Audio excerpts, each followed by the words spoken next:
friends, today we have performed the practical Kirchhoff's law.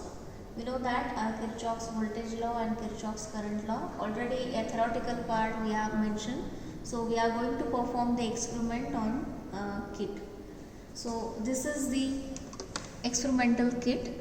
Now here there are three resistances R1, R2 and R3, and this E1 and E2. These are DC regulated power supply. So here we can use that DC regulated power supply. So we can apply some voltage, DC voltage through this power supply. Now here these are the three resistances. Now here there is an ammeter sign. So for measurement of current, here we can connect this ammeter. So this ammeter, it is connected in series with that R1. So this gives I1. Now this ammeter, it is connected in series with R2. So this gives I2, and middle one, it is R3. So this ammeter reading shows current I3.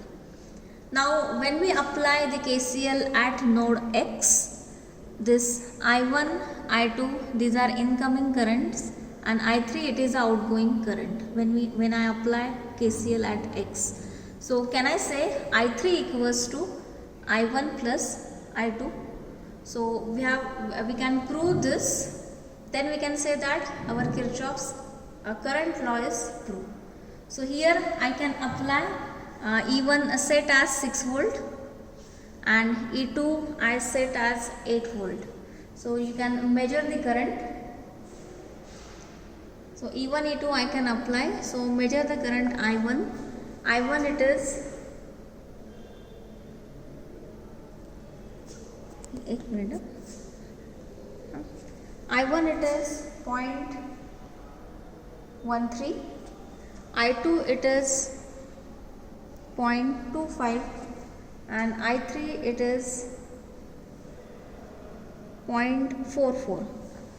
So 0.13 plus 0.25, so it is near about, it is 0.43. You can add that to current. So it is near about equal to this I3, right? Similarly, we can take second reading also. Here we can apply the voltage of 8 volt and 10 volt, and we can measure the current. So I3 comes addition of this I1 and I2. So this means your Kirchhoff's current law is proved. Now same we can prove, or we can apply the Kirchhoff's voltage law. So Kirchhoff's voltage law, it can be applicable to any closed circuit. So here there are two loops. This is your first loop and this is second loop. So when I apply the Kirchhoff's voltage law for first loop, from that we are getting this E1. It is approximately equal to, or it is addition of this V1 and V3.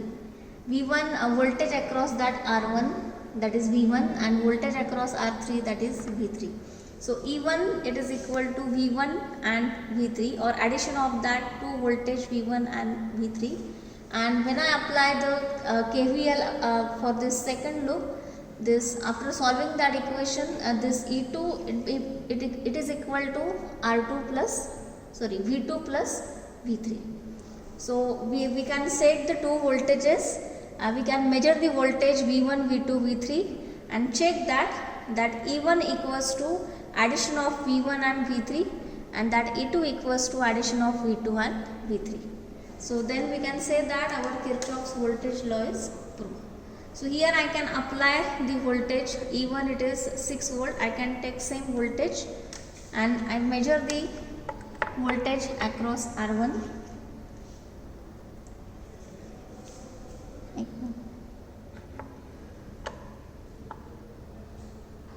So it is 1.29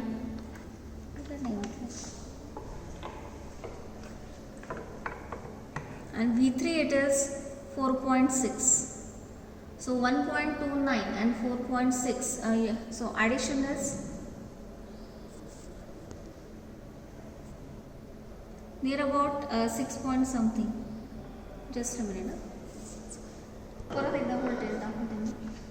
So V3 it is 4.62 and V1 it is 1.29. So 1.29 and 4.6, near about 5.9, or it is equal to your 6 volt, right? So E1 equals to V1 plus V3. Now we can measure this V2. V2 it is 3.28.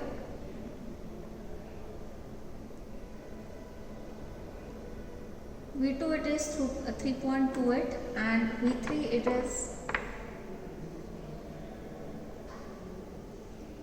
4.55. So 3.28 and 4.55. So that addition is near about 7.8 or 7.9.